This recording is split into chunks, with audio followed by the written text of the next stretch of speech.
I'm here to talk about the work with Circus Amok, which, as I said, is an outdoor political street theater. It's a fairly joyous, it's a hopeful project.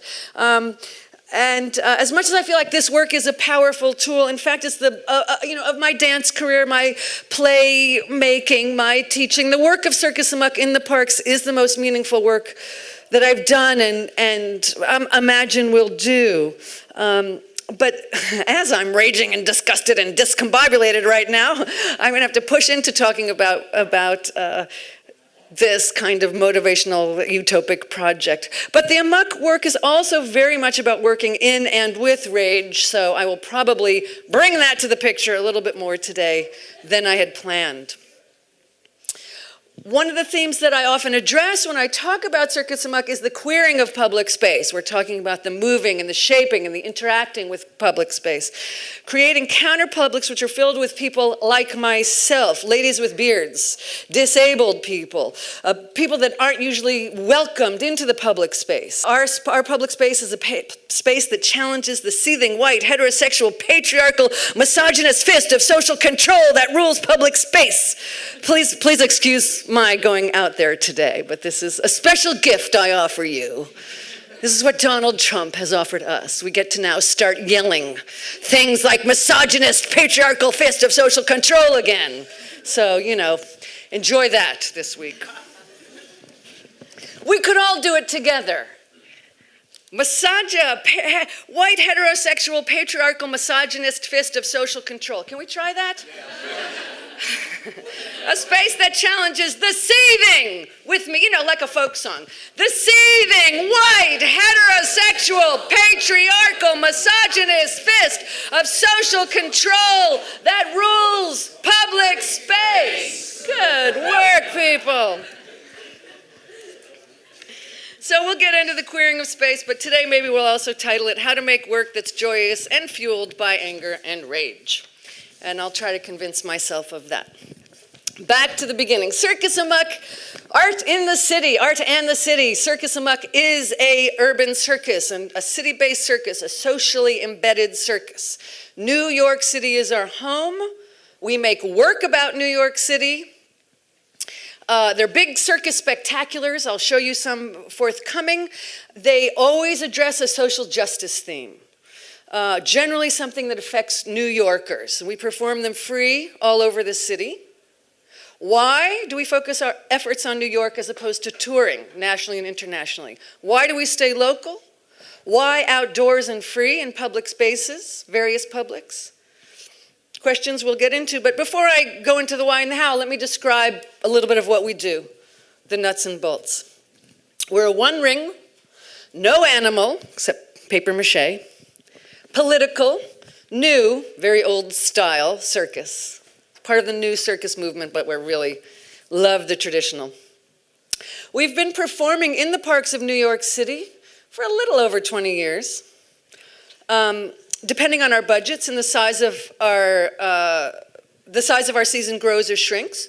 But for the bulk of our years, we performed through Thursdays through Sundays, all condensed into a month. So we usually do 16 days, many two-show days, 24, 25 shows in that month. In smaller years, fewer shows.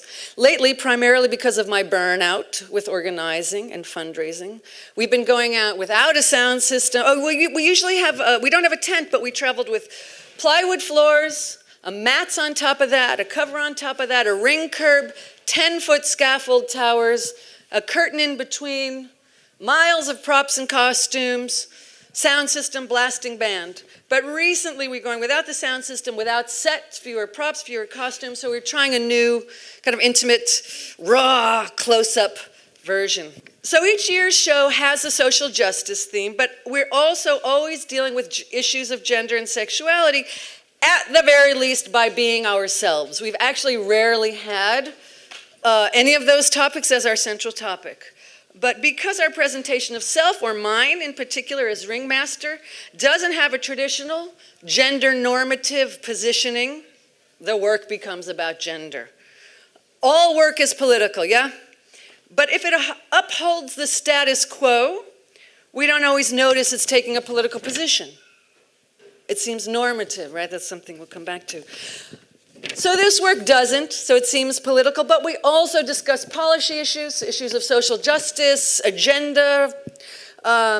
We also strive to activate the spectator, the specter of the spectator, not necessarily through agitprop, traditional what we think of as political theater, agitational propaganda, but by agitating the spectator through various means. It's a queer show, and I don't mean gay by that, and I'll get into that, but we're outsiders in many ways, outside the neighborhoods we go to. And we found that in order to meet our audiences, because we're meeting audiences, you know, all black audiences in Harlem. In Sunset Park, it's Puerto Rican and Chinese. In Tompkins Square, it's everybody with an artsy majority that knows us. Out in Coney Island, it's, you know, Russians. So we're meeting all kinds of artists, and we found that the way that outsider status plus whoever else is outsider, non-normative about us, when we talk about material issues of concern to our audiences is when we make the best connection. So we've talked about gentrification and housing, loss of housing a lot. We've done work about school budgets and education. We've done work about over-policing and police brutality, environmental racism, immigration. We did a lot of work about our old mayor for 8 years, Mayor Giuliani. He was a horror then. We just could go on and on. 8 years of shows about him, and he's reappeared recently with all his evil and stupidity. Here we go, showing as a major supporter and apologist of Donald Trump, and now all of a sudden, a possible secretary of something. You'll be running into him. We also go national sometimes. We've done shows about the Iraq War. We've done shows about climate change, the disappearing bees, colony collapse disorder. We choose the themes by seeing what's going on in the city. What's happening? Are we losing housing? You know, are the school budgets getting slashed? Also, how I relate to it. I'm going to have to think about it, study it, research it. So is my group of collaborators. And are other people organizing about this issue in the city? Is this something that has momentum? Rarely, but sometimes we want to get in something that's not being spoken about. But we often want to work with colleagues. We want to get in on a political movement. Formally, we use juggling, traditional acrobatics, stilt dancing, poetry, puppetry, clown shtick. We have a big band. We use information, questions, abstract meditations, inspirational theory. Sometimes, and more, there's a narrative. A riddle. Let me show you a little. Let me give you a little glimpse of what we're talking about. I'm just going to show literally a minute of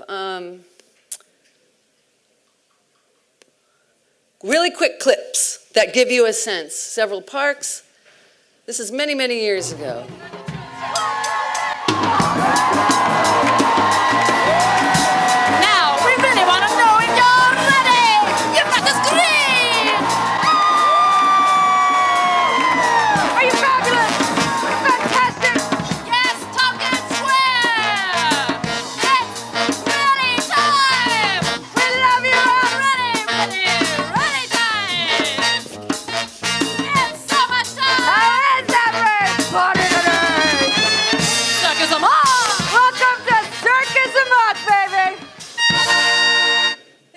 So that's a little bit of the sensibility that's going on out there. Any questions so far?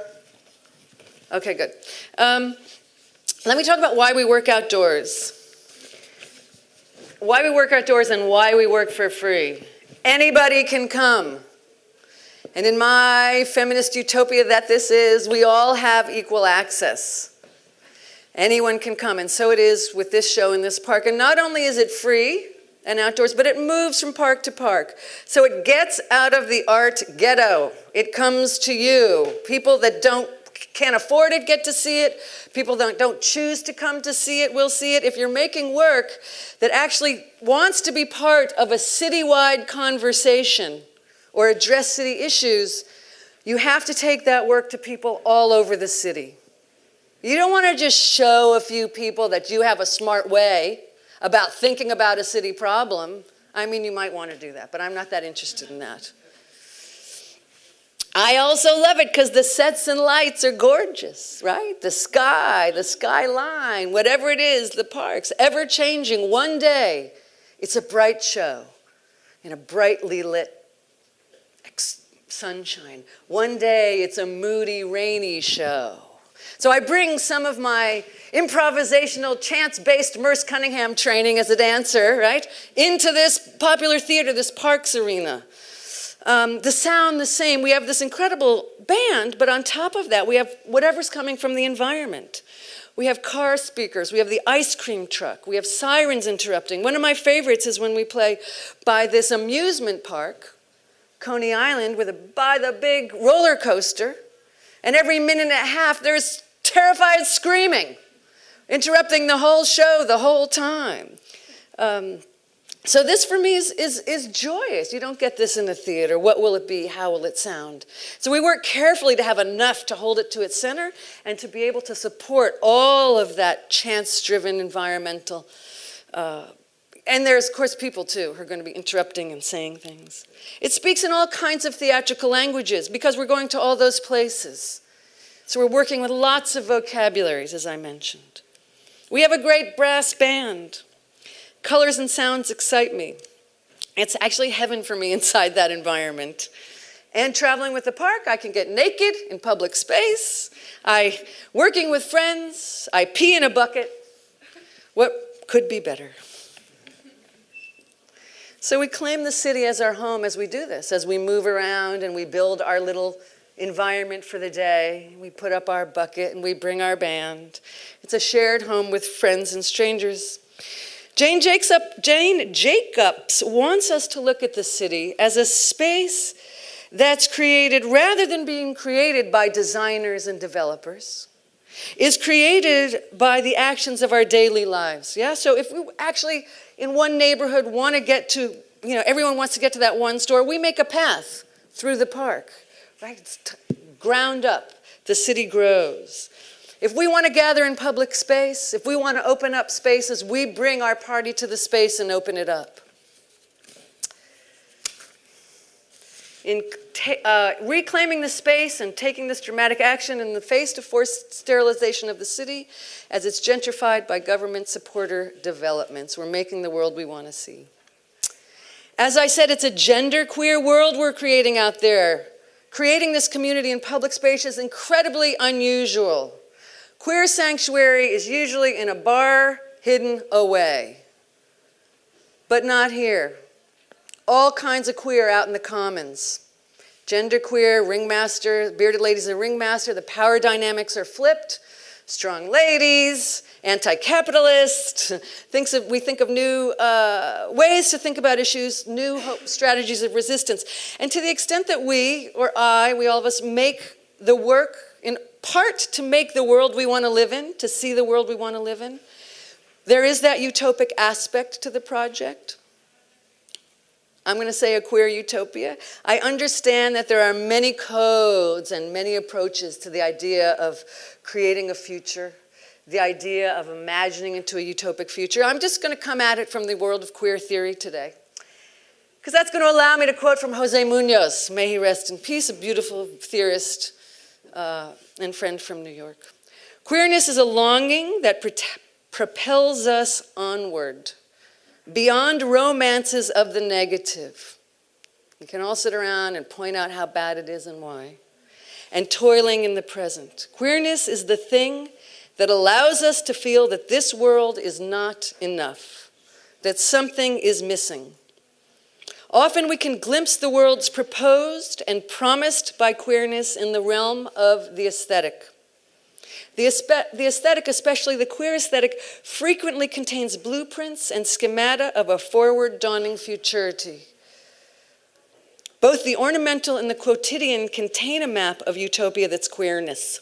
Turning to the aesthetic in case of queerness is nothing like an escape from the social realm, insofar as queer aesthetics can map future social relations. So it's queer, and it speaks easily to all kinds of people in all kinds of parks throughout the borough. So this is a heaven for me, you know?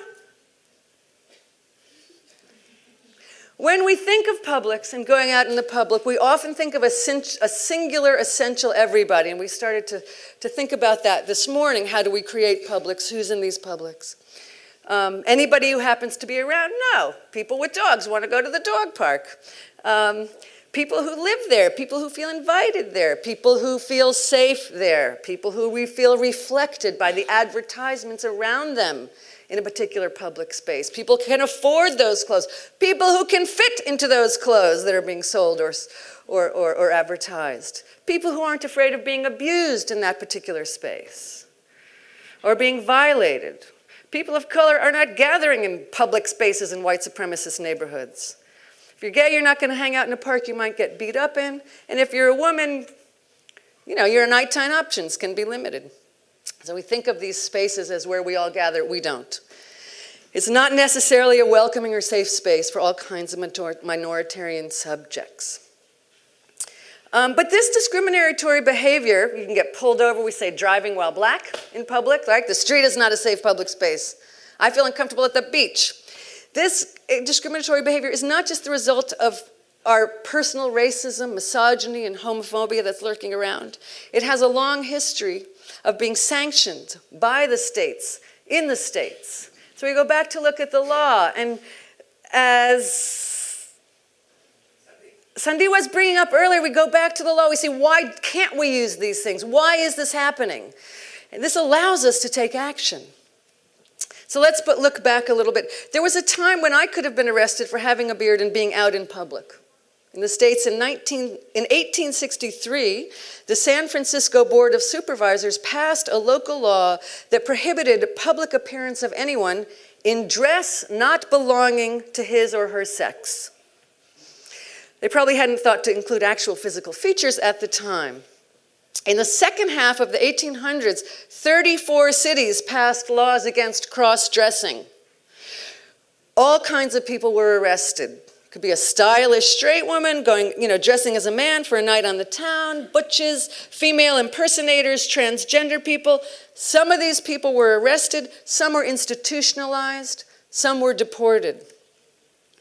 So here we have people arrested for being in public, not just harassed or intimidating. A new kind of regulatory apparatus, exclusion from public space. So not only were the lives of these people limited, right? They couldn't go to the store, they couldn't go to the bank, the dentist, they couldn't take care of their personal lives. They couldn't participate in public discourse. So their voices got lost. In those days, you actually had to be in the commons, the physical commons, to be part of the commons. There was no internet. Couldn't socialize. There was undercommons, right? There was talking in the bars, there was talking in the private clubs, but you couldn't be part of public discourse. And this also meant that the general public doesn't get to really know who's alive, doesn't get to see all of us. Creates a narrowed down view of what people actually looked like.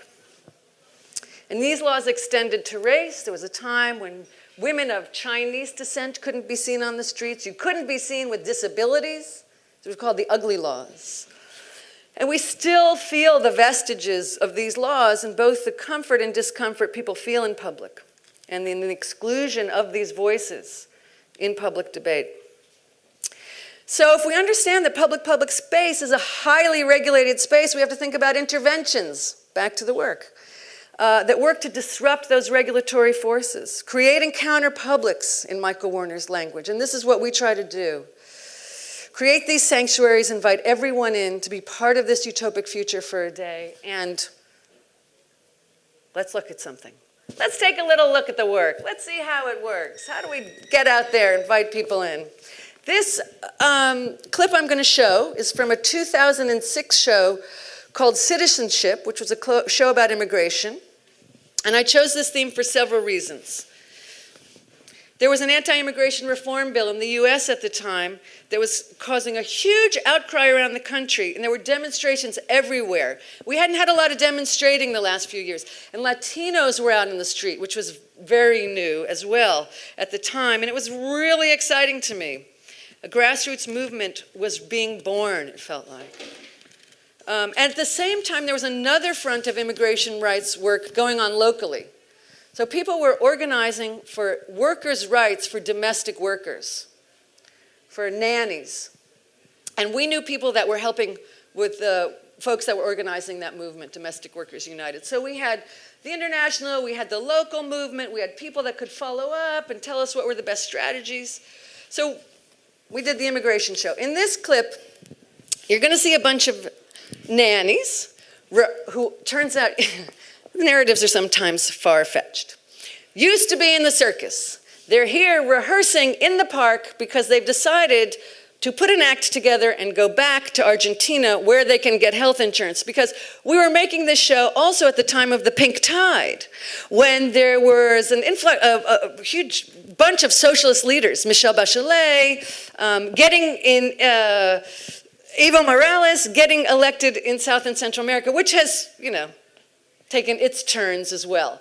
So it was exciting wanting to stay here and exciting to leave. And we're in a park, this 4-minute clip, we're in a park, Union Square Park. So this is in the center of a very active business area. That's Jojo's in hi, won't you please come home?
Amen. Sit down. To this country, did they? When your grandparents came over? I bet everybody in this audience, your parents spoke another language when they came over, or they got dragged over the ship. I bet they all spoke. Am I right? Yeah. Nobody wants to hear what you have to say. Just like a paranoid American ranting and raving. Everybody knows this whole immigration thing is just a ruse to get us to go back to the. Thank you. To get us to go back to the polls and vote the same old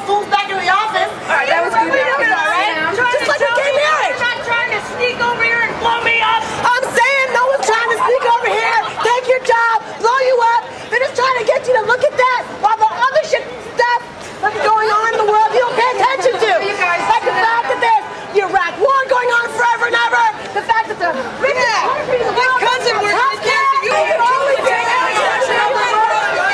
Yes, always worry about the big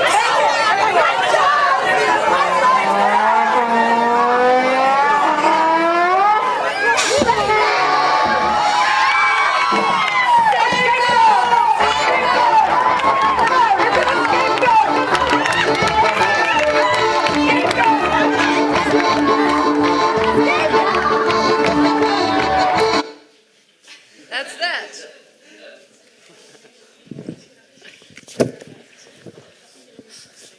And then a goat came on from a goat dance that we had done earlier. Scapegoat, referring back to what Ashley, the second audience plant, had said that the immigration thing was a scapegoat. So in terms of the gender queerness, it's an assumed condition here. It's not exceptionalized in any way. Then we complicate the story by having the characters the whole show's about the right to stay, but actually our heroes want to leave. The gays, of course, are not always the good guys. In this case, the bourgeois lesbians are, the horrible bosses of the nannies that just say that she's cheap and keep things white.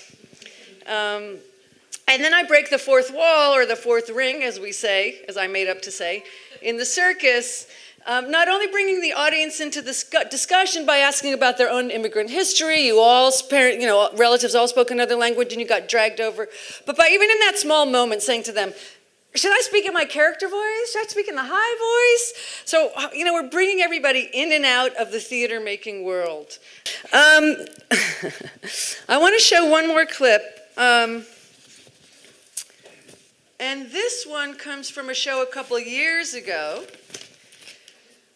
2002. It was a show about New York policing behavior. We had this thing they were doing called stop and frisk, where they would, for the slightest reason or no reason, pull people over and pat them down and find something to arrest them on.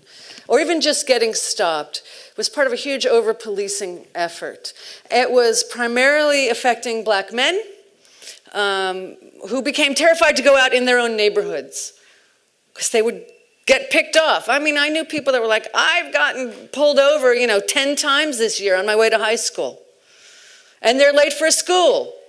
And they, lose credits. People lose their jobs. People go to jail. It was a horrible, horrible racist policy. So we were dealing with all of that and over-policing in general. The folks we were working with, what to do. We talk about it, we analyze it, we had a narrative about it, we gave information and facts about it, but people were giving away cards that said, know your rights. What do you do? Because the other thing that was happening and still is happening is that people would get shot by the police now and then if they resisted.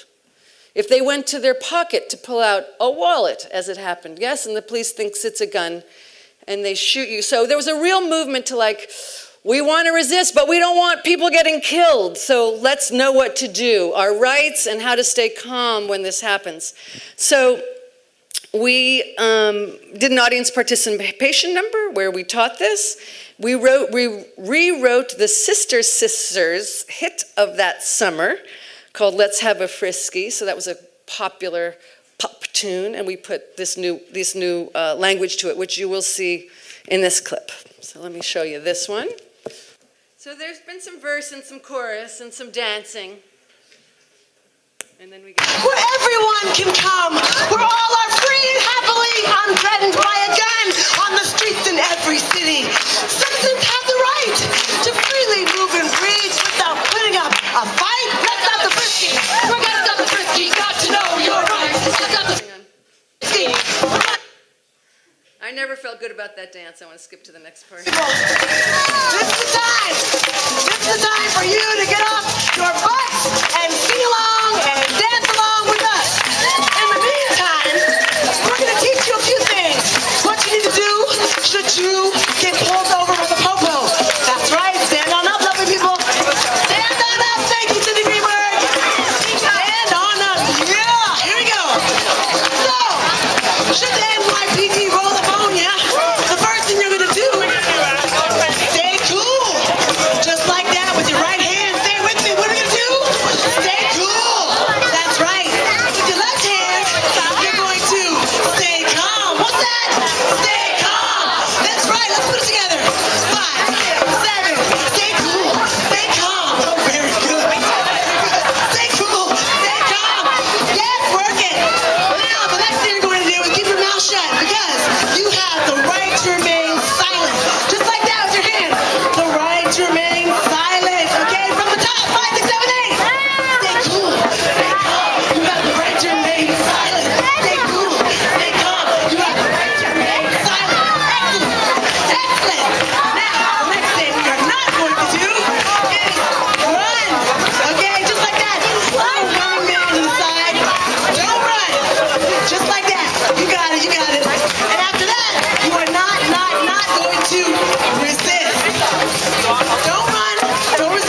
up our shoulders a little.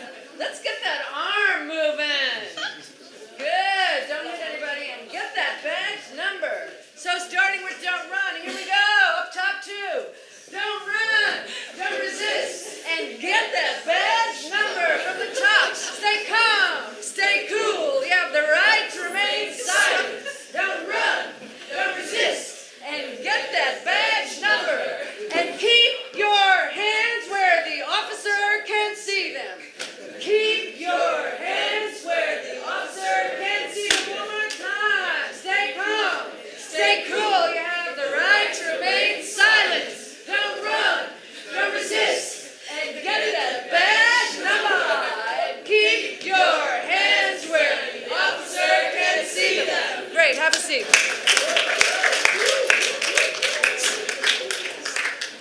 And then we play a little, and everyone does their best dancing, a little freestyle dancing. So I mean, a lot is going on in there. Yeah, everybody's getting up. We're having audience participation. If you are someone who's getting stopped and frisked, and maybe not that many, but a bunch of people in this audience were, if you are that person, maybe when it happens, this fun time that you had in the park with these people, with your community, will be your little secret helping you get through. If not, you're thinking into is this wrong? Is this, we're having fun doing this? I don't know, but you're thinking into what it's like for someone that has to know that. And if it's your life, you don't always want to be so precious about it. You want to laugh about it. You want to get sassy about it. And get that badge number. Stay calm. Stay cool. This is where we think of queering the audience a little bit. What seems a little bit of fierce resistance, styled fierce resistance in our sort of history of campiness, of drag. And we invite everybody into that. I don't know if you felt that a little bit while you were up there staying calm and cool. So these are sort of the little ways that we are trying to make this space open and moving. I've got to talk for just a quick second to wrap this up about this lifelong durational performance art piece of wearing this beard my whole life, which actually, isn't that, it just grew there. But as I said earlier, let's make it the subject of talk for a minute. This election of Donald Trump, and as a U.S. citizen, I apologize to the world, is a slap in the face to women and black people and brown people. The pain of watching Hillary vilified has been almost more than I can bear. The misogyny expressed, embraced, and enacted is unbearable and allowed this demon man to endanger the whole planet. So back to about this beard that I wear on my face. The beard started growing more than 20 years ago, just started growing. Many women have hair growing on their face. Most of us just shave it or electrolyze it because it's terrifying and there's shame and you're going to get called out or you might get caught. And so I don't want to get hit by a car and end up in the hospital and my beard starts growing in and everyone finds out I'm a woman with a beard but I like it bed, and I can't do anything. I can't be powerful. I can't be fearful. Oh God, they found me out. I can't, scared of that moment. That moment. I don't take tea, testosterone, I didn't ask for it, I never longed for a more masculine presentation of self, but it grew there on my young woman's face and I knew that getting rid of it was stepping down, not stepping up. Would have me living in fear, would have me trying to live to the standards of Donald Trump made me write this. I feel like it's 20 years ago and I'm at come to this meeting. Trying to live now with not having me live in fear, trying to live up to the standards of feminine beauty imposed by a patriarchal, male-dominated, sexist society that was trying to keep women down because they are afraid of our power and they still want us to make their fucking lunches and that cannot stand.